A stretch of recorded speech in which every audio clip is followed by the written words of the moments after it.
Olá, eu sou o pastor Adejalan Ramos. Nós vamos estudar hoje, dando prosseguimento ao nosso estudo na vida do apóstolo Paulo.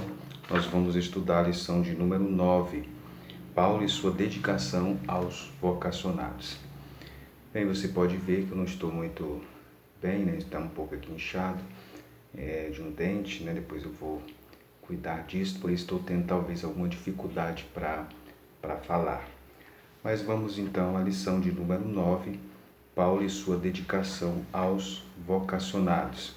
Essa lição tem como objetivo afirmar o papel cuidador da liderança mais antiga acerca dos mais jovens e como objetivo específico apontar Éfeso como ponto de partida do aprendizado dos vocacionados, assinalar o legado doutrinário de Paulo para os novos líderes e enfatizar o apelo de Paulo aos líderes. Nós estamos estudando nesse trimestre sobre vários aspectos da vida do apóstolo Paulo. O grande legado que o apóstolo Paulo deixou. Paulo deixou lições de vida e ministerial e deixou também um grande legado, não somente para aquela geração posterior a ele, como também nós, através da leitura das suas cartas, das suas epístolas. Então, Paulo deixou um legado enorme para todos nós. Primeira parte do comentário, Éfeso, o ponto de aprendizado dos vocacionados. O ponto de partida do apóstolo Paulo foi a cidade de Éfeso. Nós observamos isso em Atos, no capítulo 13. Foi na igreja de Antioquia, capítulo Atos 13, versículo 1, que o apóstolo Paulo fez o seu ponto de partida. Ele era da igreja de Antioquia, ali o Espírito Santo falou e dali então o apóstolo Paulo partiu com Barnabé para pregar o evangelho. Então foi na igreja de Antioquia que houve então o despertamento e o desenvolvimento vocacional do apóstolo Paulo. O apóstolo Paulo então fez de Antioquia o seu ponto de partida. Dali ele saía para pregar o evangelho e para ali então ele retornava. Bem, em número 2, Paulo e o despertamento de novas vocações. O apóstolo Paulo ele não foi apenas um pregador do evangelho, um plantador de igrejas, mas Paulo também cuidou das pessoas que estavam ao seu redor, que eram vocacionados. Nós observamos isto ao longo dos escritos do apóstolo Paulo.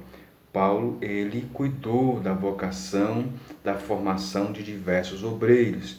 A lição cita alguns deles, como Timóteo, Sópatro, Trófimo, Tíquico, Tito, Aristarco, Filemon, Gaio, entre tantos outros.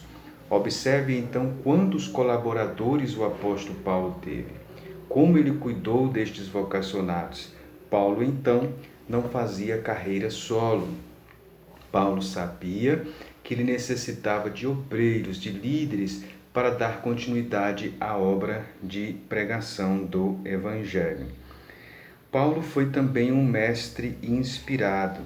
Você observe que durante os seus escritos, ele em alguns momentos usa a expressão filho na fé, especialmente para Timóteo. Isso mostra então que ele via Timóteo como um filho na fé.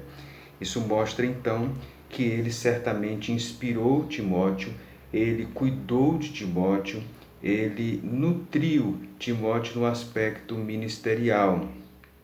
Então, Paulo, ele se sentia e via como um pai na fé para muitos dos seus pessoas que estavam sob os seus cuidados. Paulo, então, reunia os vocacionados e dava-lhes também instruções. Nós temos algumas cartas do Novo Testamento que são chamadas de cartas pastorais, como, por exemplo, a 1ª e 2ª Timóteo e Tito. Por que essas cartas são chamadas de cartas pastorais? Porque é exatamente o apóstolo Paulo dando orientação para líderes vocacionados. Timóteo ele tinha deixado em Éfeso para pastorear a igreja de Éfeso e ele sendo muito jovem e inexperiente, Paulo então resolveu dar-lhes alguma instrução. Então escreveu 1ª e 2ª Timóteo.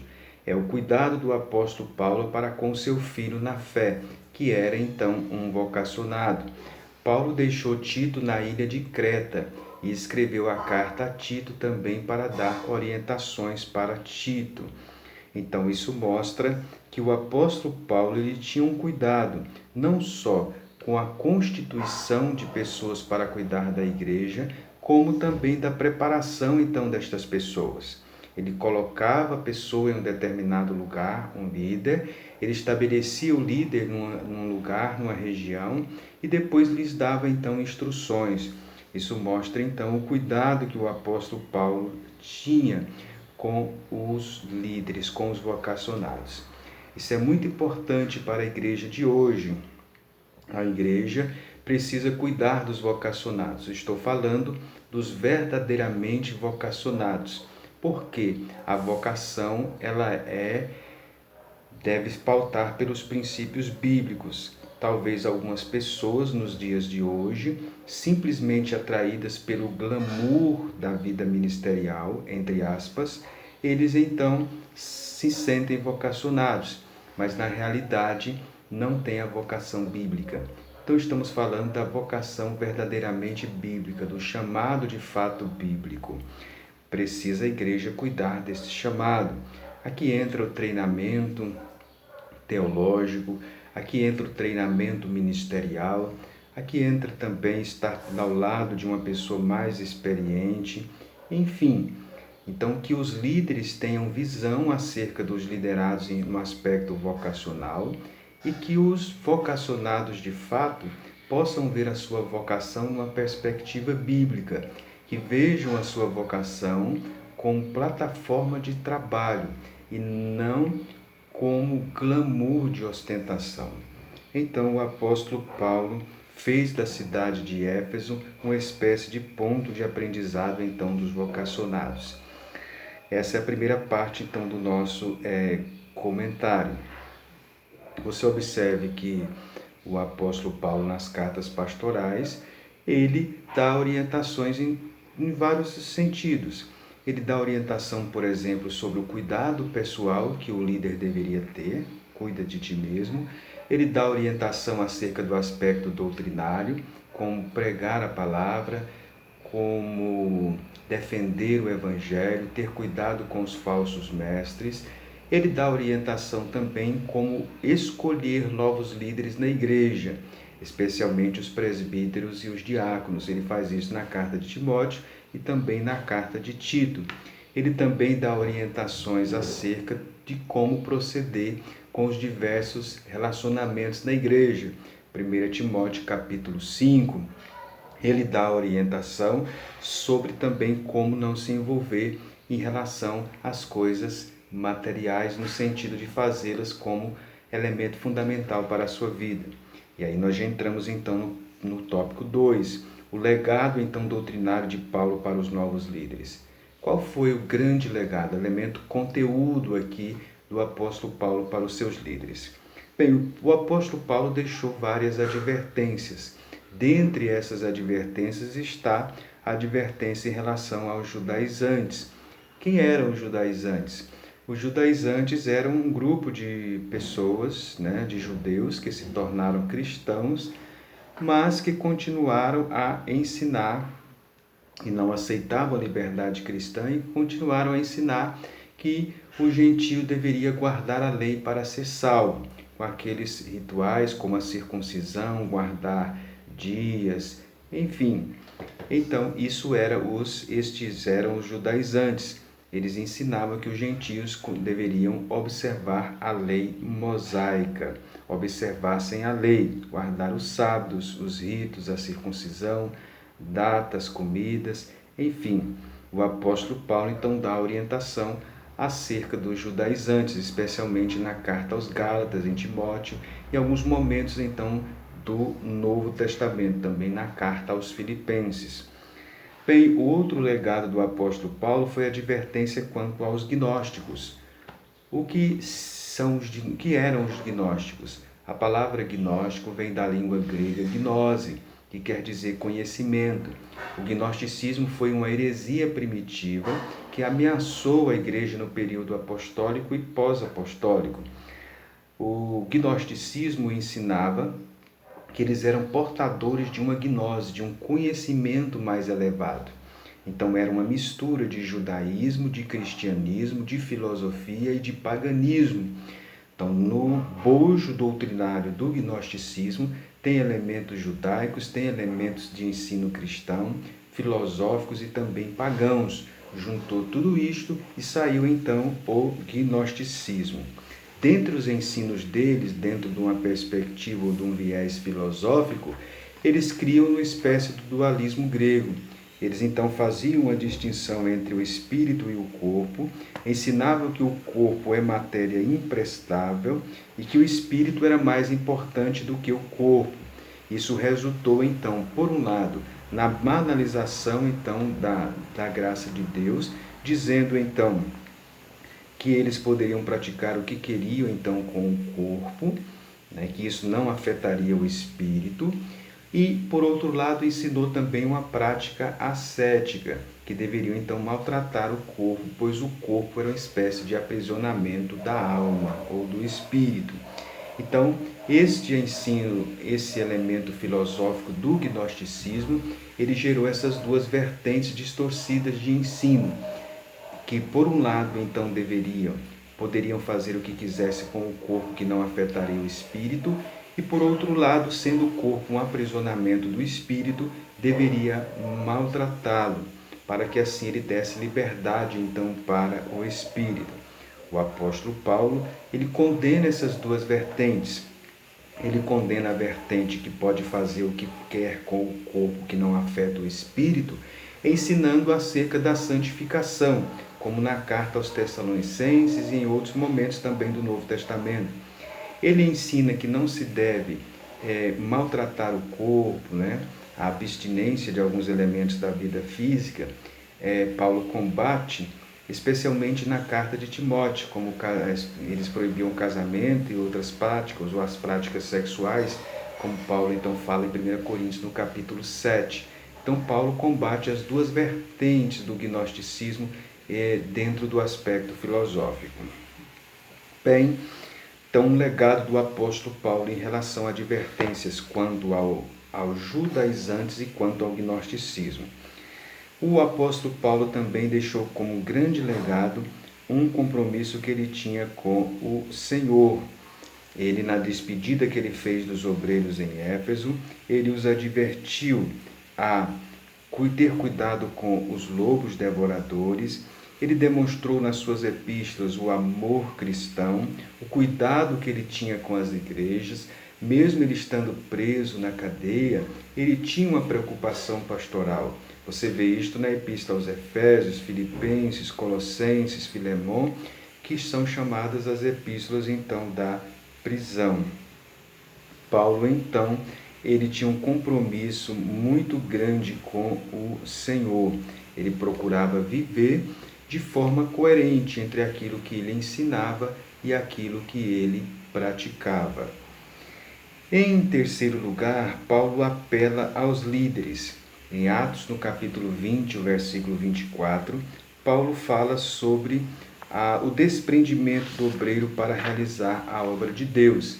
Mas em nada tenho a minha vida por preciosa, contanto que cumpra com alegria a minha carreira e o ministério que recebi do Senhor Jesus para dar testemunho da graça de Deus. Paulo então adverte que o líder cristão deve ter uma vida livre da ganância e da avareza. Ele deve se desprender das coisas materiais para viver a essência então do evangelho e do ministério. Estes elementos são características inegociáveis da vida de um líder cristão. Uma pessoa, um líder cristão, ele não deve se perder ministerialmente por causa da avareza e da ganância. Paulo, 2 Tessalonicenses 3, versículo 8, ele diz que pesava sobre ele o cuidado pelas igrejas. Então, Paulo adverte contra a ganância e contra a avareza. Em Atos, do capítulo 20, o versículo de número 28, que é um outro texto destacado também pela lição, nós temos então as palavras do apóstolo Paulo. Atos capítulo 20, o versículo 28.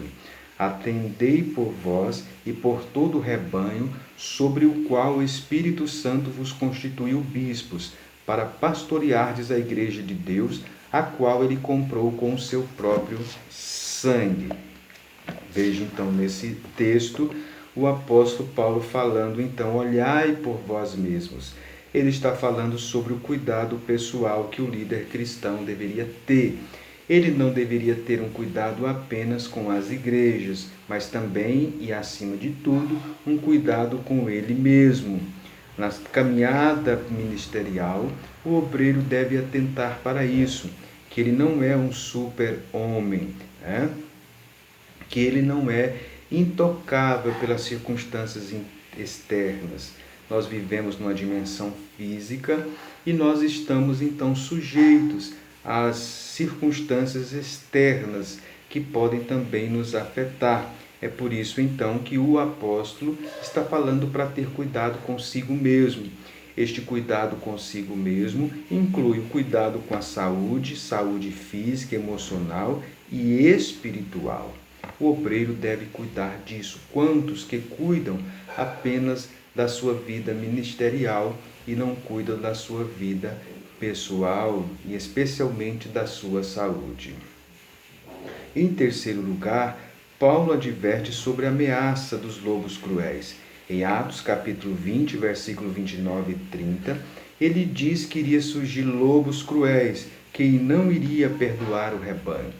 Esses lobos cruéis a que ele se refere seriam então falsos mestres, que iriam se infiltrar nas igrejas da região de Éfeso, querendo deturpar o ensino cristão e ensinar outro evangelho, inclusive aproveitando-se da ausência do apóstolo Paulo.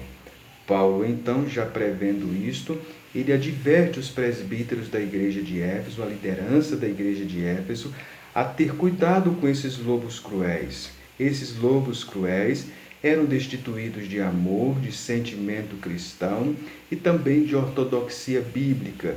Por isso, eles não iriam perdoar o rebanho. Eles iriam devorar as ovelhas com os seus ensinos, então, deturpados e anticristãos. Isso mostra, então, que o líder cristão tem um papel como guardião, como protetor do rebanho. O líder cristão, ele alimenta o rebanho, o líder cristão guia o rebanho e o líder cristão protege o rebanho.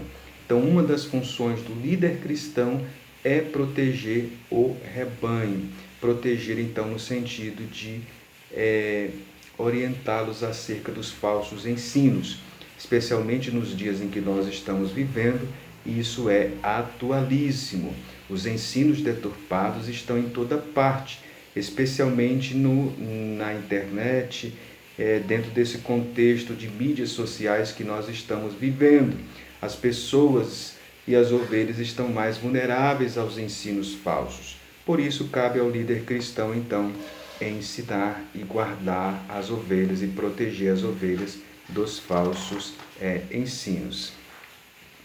Aqui neste elemento também nós podemos considerar o ensino da doutrina bíblica. Um culto na igreja nós chamamos de culto de ensino, que recebe as mais diversas nomenclaturas. É dever então do líder cristão neste culto de ensino ensinar as doutrinas bíblicas. Nós, pentecostais, devemos ensinar então as doutrinas de Deus, de Cristo, do Espírito Santo, do culto, da igreja, a doutrina pentecostal, as verdades pentecostais. Devemos ensinar sobre seitas e devemos ensinar também assuntos atuais, como emoções, como vida familiar, como criação de filhos, enfim. É amplo, então, as temáticas para ensino na igreja. Isso faz parte, então, do cuidado com as ovelhas. Os vocacionados devem ser preparados para isso, né? Aqui entra a apologética também.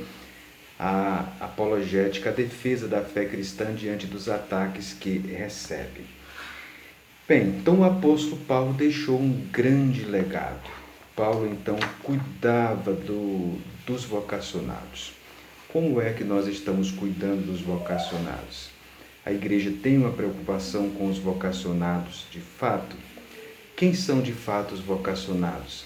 Quais são as marcas, então, de uma vocação, de uma verdadeira vocação?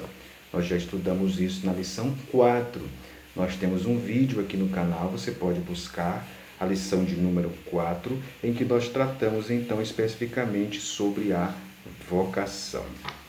Então, nós podemos, então, despertar a nova geração através, então, da nossa maneira de viver.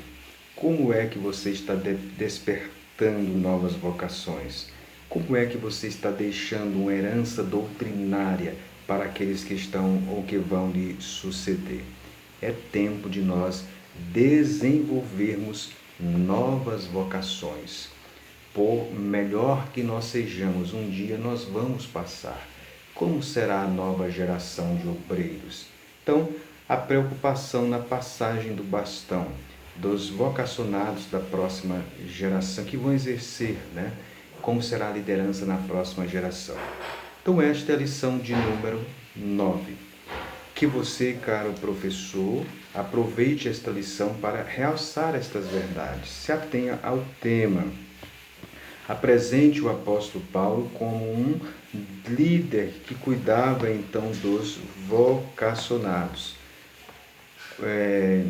Comente também acerca do legado doutrinário que o apóstolo Paulo deixou. Paulo deixou um grande legado doutrinário e das advertências que o apóstolo Paulo fez para os seus liderados e, consequentemente, vocacionados. Então, esta é a nossa lição de número 8, Paulo e sua dedicação aos vocacionados. Que Deus, portanto, o abençoe. Nós continuamos, então, o nosso estudo sobre o apóstolo Paulo. Que você, então, compartilhe esse vídeo, deixe aqui o seu like. É a forma que você tem. Por que nós falamos isto? É a forma que você tem de nos ajudar. Quanto mais você deixa o seu like, você compartilha, o vídeo tem mais visibilidade. E essa é a forma, então, de o YouTube entender que ele está sendo bem aceito e indicar ele para outras pessoas. Portanto, que Deus o abençoe e que nós prossigamos, então, nessa tarefa gratificante, embora árdua, de ensino da palavra de Deus. Até a próxima lição.